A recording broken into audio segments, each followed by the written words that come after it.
more than one physical form having the same physical state is called allotropy.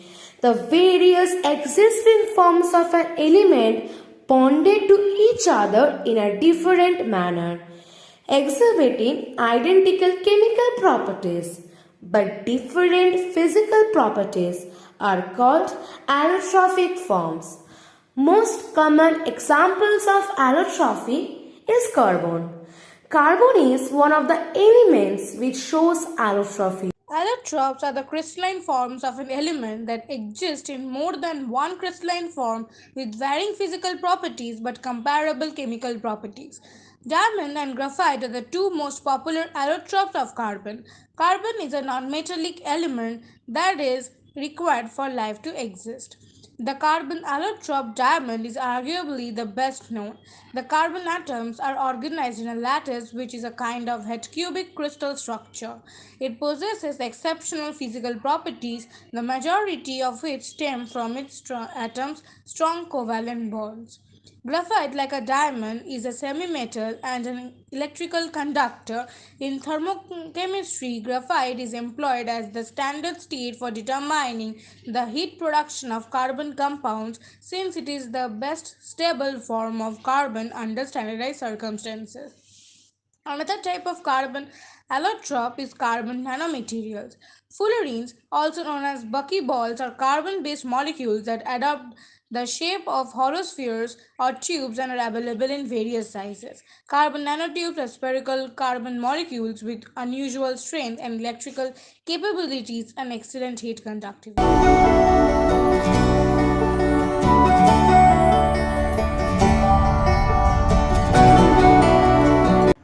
A fullerene is an allotrope of carbon whose molecule consists of carbon atoms connected by single and double bonds so as to form a closed mesh with fused rings of 5 to 7 atoms. The molecule may be a hollow sphere, ellipsoid, tube, or many other shapes and sizes. Fullerenes with a closed mesh topology are informally denoted by their empirical formula. The family is named after the Buckminster fullerene, the most famous member, which in turn is named after the Buckminster Fuller. There are two major families of fullerenes with fairly distinct properties and applications: the closed Bucky balls and open-ended cylindrical carbon nanotubes. However, hybrid structure exists between two classes such as carbon nanobuds. In mathematical terms, the combinatorial topology of a closed shell fullerene with a simple sphere like a mean surface can be represented as a convex polyhedron. More precisely, its one-dimensional skeleton consisting of vertices and edges. Some really common examples of fullerenes are Buckminster fullerenes, C60, C70, etc. Some applications are X-ray imaging contrast agents, photodynamic therapy, drug and gene delivery, and many more.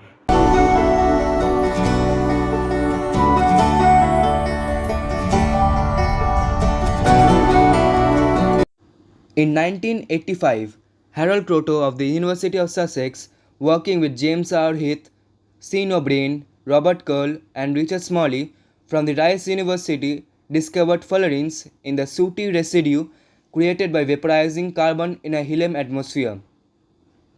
In the mass spectrum of the product, discrete peaks appeared corresponding to molecules with exact mass of 60 or 70 or more carbon atoms, namely C60 and C70. The team identified the structure as the now familiar Bucky Balls. The name Buckminster fullerene was eventually chosen for C60 by the discoverers as an homage to American architect Buckminster Fuller for the vague similarity of the structure to the geodesic domes which he popularized, which, if extended to a sphere, would also have the icosahedral symmetry group.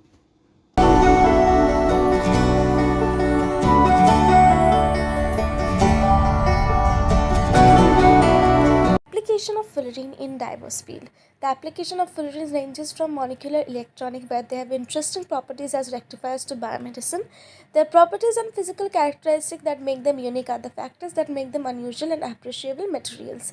Molecular crystals of fullerene is a semiconductor with a band gap of 1.5 electronic volt. It has conventional application in the electronics such as diode, transistor, photocell, etc. The electronic battery must be emphasized in the midst of other exciting applications which used fullerenes.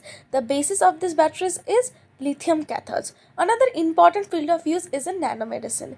It is about enclosing beneficial molecule for the organism inside fullerene balls and directing them to bacteria or cancer cells. Upon reaching the destination, the spheres are dissolved, releasing all their content at the appropriate point, thus displaying all their effectiveness without being lost along the way. The fullerene is an interesting element for the controlled release of drugs because they can be multifunctional, they can act as absorbents of drugs. Without a doubt, one of the most important possible application of fullerene in the area of medicine is the report published in 1993 by a group of scientists, which was about the possible inhibition of human immunodeficiency virus HIV produced by the interaction of fullerene with the enzyme's hydrophobic active site. Although many of the mechanisms of bacterial and viral inhibition are not fully understood, the use of fullerenes in medicine represent one of the most attractive, encouraging and promising research fields of the moment.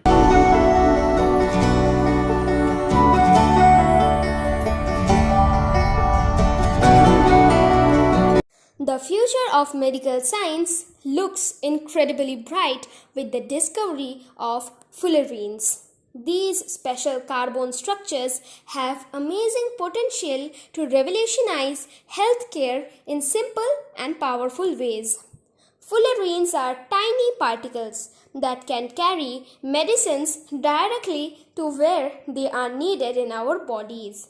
This means fewer side effects and more effective treatments. They can also help doctors to see inside our bodies better, making it easier to detect diseases early on. Imagine a world where medicines work better and diseases are caught before they become serious.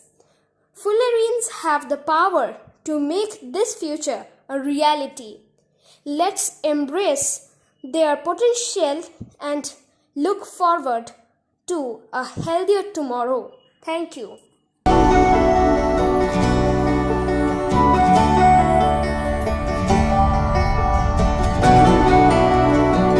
like to thank our Managing Trustee, Mrs. S. E. Broughton, for supporting us. I would like to thank our Chairman, Sir, Mr. J. G. Broughton, for encouraging us throughout our journey. I would like to thank our Principal, Sir, Mr. Bobby Baxter, for bringing up such a good idea. I would like to thank our Vice Principal, Sir, Mr. Shayantan Mukherjee, for giving us the golden opportunity.